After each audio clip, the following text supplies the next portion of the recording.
Hey everybody, my name is Gabrielle Gardner, and if you're on this channel, you've probably seen me on the TV show Remarkable Spirit: The Crossings. We are working on, creating kind of a new niche in the paranormal television arena, if you will, by documenting and recording this spirit work that we are doing, that is unlike anything that we have seen presented, to the public. We're not alone in doing this spirit work; others are doing it, and we feel that it needs to be documented and shown. And that is the crossings, right? So we're doing some of the other traditional paranormal investigation work because that we just get called out on those cases, and we love those cases as well. Of course, where we're doing home investigations that involve, figuring out what's going on there and then documenting evidence of the paranormal, and then doing home blessings and clearings to help bring peace to that home and to the family in that home. So that's one part of it, and those are some of the episodes that will be coming out. But we're getting tons of questions about the crossings, right? Because that's what has not been shown before, and it is still something that is a bit taboo in mediumship work and spirit work because it's less palatable, if you will. I have done this work of the crossings specifically for about 6 years, sporadically for the first couple years, just as cases came in that were, on emergency spirit work cases, and I didn't even quite understand what was happening because I didn't have any thoughts or beliefs on this that fit into what I was receiving from spirit. I didn't know that the in-between space, or what I call the in-between, I had no idea that existed. I didn't know that souls could be non-corporeal, not in a body, and still in the earth plane after death, temporarily, of course. So yeah, and my guides really came through and started sharing more about it in 2020, and that's when this work became the priority for what I'm doing. Because there's hundreds and thousands of mediums doing the traditional mediumship work, which is beautiful, and that's where I was for a while, of doing readings for loved ones and helping people connect to their loved ones in spirit, and I love that so much. But there are far fewer mediums out here doing this work of connecting souls who are in a lower vibration, still very much in the light of God, but they're lower vibration because of for quite a few different reasons, and that's what this video is about. So I'm getting a lot of questions of what is the in between, and what is the crossing ceremony. So I'll just share that, and this is what I've learned from my guides. And again, I've made another video about that all mediums have specific sight or different vibrations and frequencies that they tune into. This is the one that my guides have kind of directed and led me into as the main path that I'm on. So I'm tapping into this frequency of souls very regularly now that are souls who are in the in-between.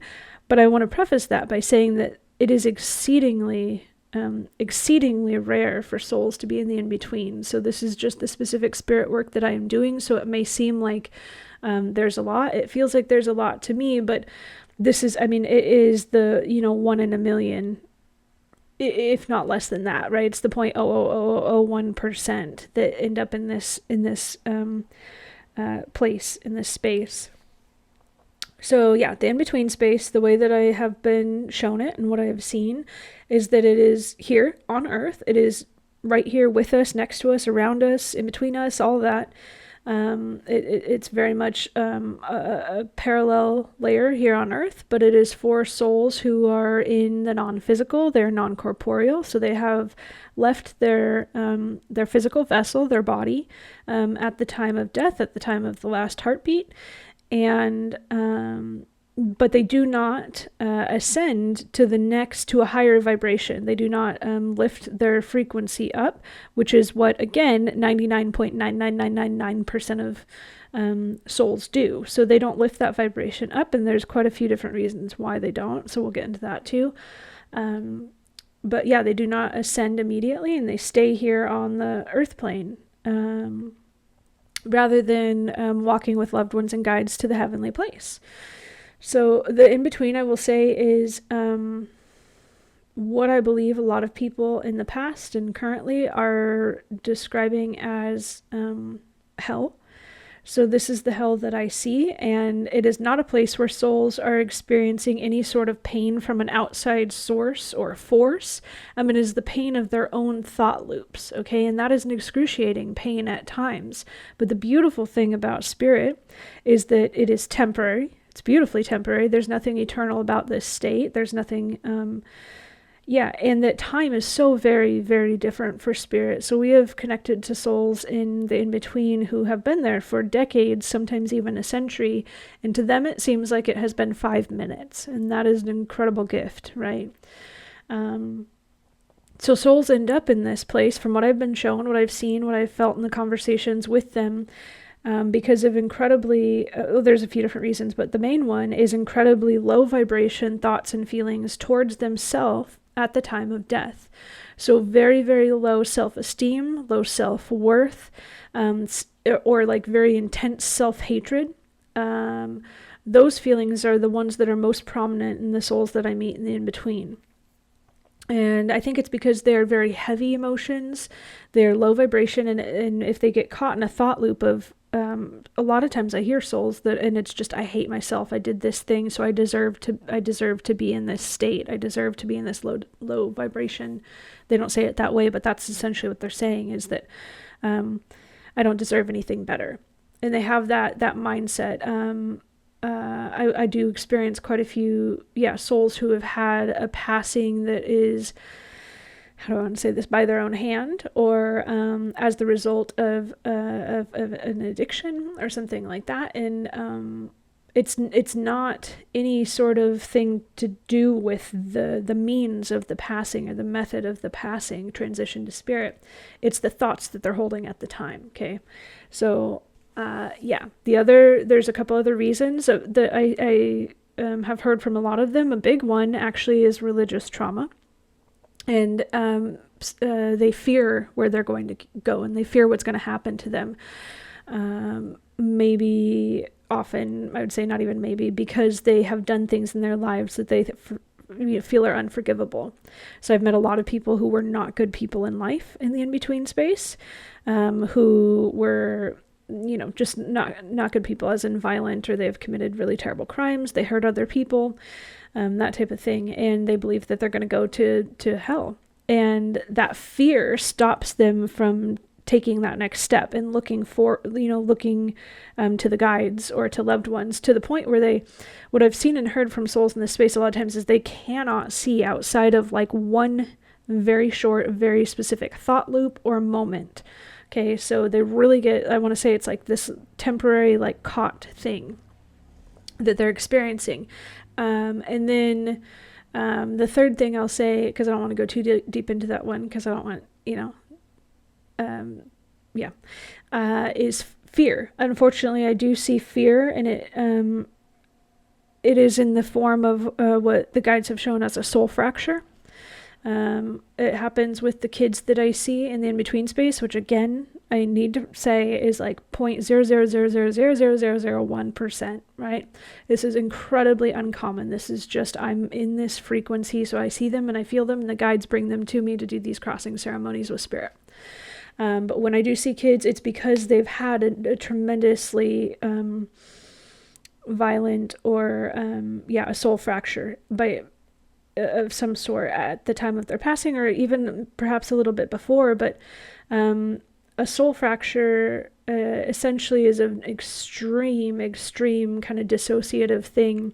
And I believe what's happening, again, this is totally just my theory on it, is that when I meet these kids and talk to them, they were more outside of their body than inside their body at the time of their death. And something strange can happen there, where we are all meant to be in our body and in our vessel at the time of our death. And so I think that they, in the midst of trauma, sometimes in extreme fear, they are more outside of their body than inside, and that can cause a soul fracture. And if that's happening at the time of their passing, they can be in there as well. And I will say that in this in-between space, there are specific guides and angels who are watching over children. And this is a beautiful thing. So they make sure that they're okay, but there's some sort of disconnect where the kids cannot see the guides or loved ones. So I'm getting really deep into some of the what I'm seeing and feeling, and I don't usually share this much of it, but it's what's coming. And so we one of the things that I do often in like my morning prayer and stuff is offer gratitude to these specific guides and angels who do this incredible work of being with these kids who are there, even though the kids can't see or feel them. And they just wait for the moment. So what happens is that these souls are in this in-between space and they're in a thought loop. And again, also I want to say that when a soul is in the in-between space because of a soul fracture, they are not experiencing what they experienced at the time of their death. So they're not experiencing this terrible thing over and over. They're experiencing the emotion they had, which is still very, very, very sad and unfortunate, right? But they're experiencing the emotion, not what their body experienced and their mind. There's no physicality to it, so they're not feeling any sort of physical thing that they experienced at the time of their passing. It's a feeling, which is usually fear. And again, their vision is strange in between. If they're there, they're just seeing things as they were at the time that they passed. You're going to see in a future episode a soul I connected to that was a young man who had passed in a car accident, and he was kind of reliving the anger and guilt that he felt at the time of the accident. So he wasn't reliving, like, he was seeing the body trauma a bit of the accident that can happen when there's extreme, where the body looks very much kind of messed up at the time of death. That can be very traumatizing for a soul. So he had a little bit of that, but he wasn't feeling any of the physical pain. It's just, Yeah, but his main thing was anger and guilt because he had done something he knew he shouldn't have done, and he was angry and feeling guilt, and that was what was causing him to be in that low vibration state. So, so what can happen and what is happening in the crossing ceremony is that what I'm doing and what other workers who do this do is being kind of a human bridge, because their low vibration is out, it's out of, the guides and angels are out of reach. So by being in a body, we're always kind of resonating at a lower vibration.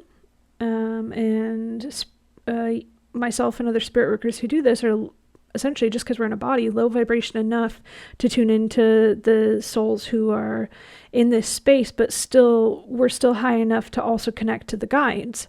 So we're that bridge between the guides or the angels and the person in the in-between space. And once I get there, I am having a conversation with them. So that's when I essentially sit down with someone at a bar and tell them that what happened to them is temporary, what they're feeling is temporary. I have sat down with kids and helped them understand that there's nothing to be afraid of, that moment has passed, that they are safe, that they are loved, that they have family and loved ones who can see them as soon as they are ready to see them. So it's that kind of thing. It's just having a very, very human moment with spirit. So that's that bridge where I'm just talking to people. I'm talking them through kind of the worst moment of their life. And I listen to them and I feel some of what they're feeling. I see some of what they're seeing. And then I try to do my best to remind them that that's not where they need to be. That's not what they need to be feeling. What they're feeling is valid and real, but there's better things that they can be feeling and seeing, and then working to connect them to their guides. Yeah, and so the crossing ceremony itself, when you're seeing those, what I call grids laid out, that's guided by one of my specific guides that I connected to probably about 10 years ago, but I think he's been with me most of my life. And that is creating, what the table is creating a vibrational spot where these souls can set down their trauma and lift their vibration, experience soul healing. The earth elements like the flowers and the stones create this safe space for them, because they actually do need to be a bit protected, because there's a vulnerability there with their emotions. And just as you would be careful with somebody who is traumatized in life, right? You wouldn't just, there's a process here where it's kind of like trauma care, and it's for those in spirit. Yeah. I'm trying to think if I've explained a lot of this. So, the tables, each one is specific to the person that I'm communicating with in the in-between space. The guides guide that. And then also their loved ones in spirit sometimes step in. It's becoming more and more frequently. I think as we're doing this work that we feel loved ones come in and help with the grid and help set it up.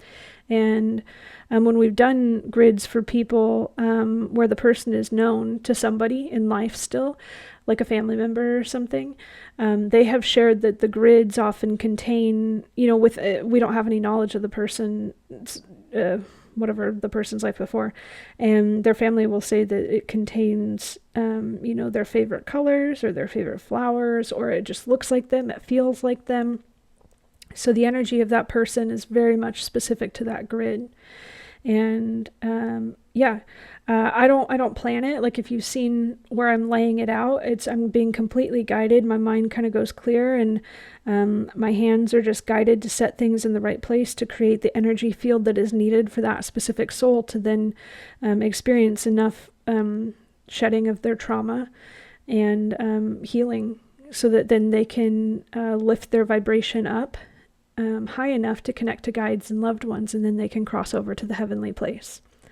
So some crossing ceremonies are fairly quick. We've had a couple now that are just like 15 or 20 minutes,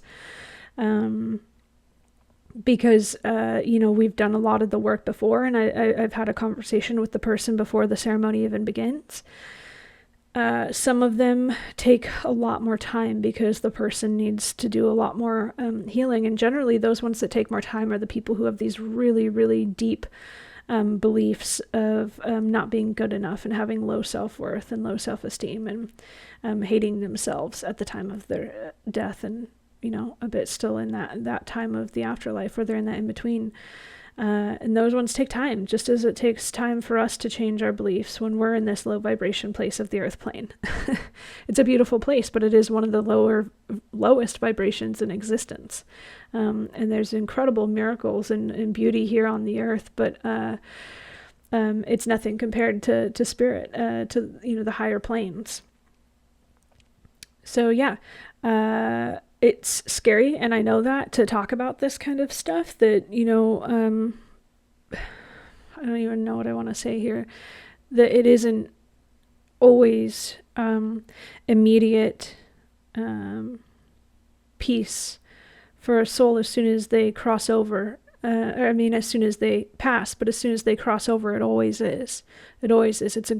It's so beautiful and full of so much love and light, and the little glimpses and feelings I've got from the what I believe is this heavenly place is just unimaginable, unbelievable warmth and light and happiness. And so these souls, they always get there. Sometimes it just takes time, but it's a gift that time is different for spirit. So these souls who are in between, it's very much temporary, and to them it's time is so much again, they can be there for years and decades, and it feels like 5 minutes to them. So that is beautiful.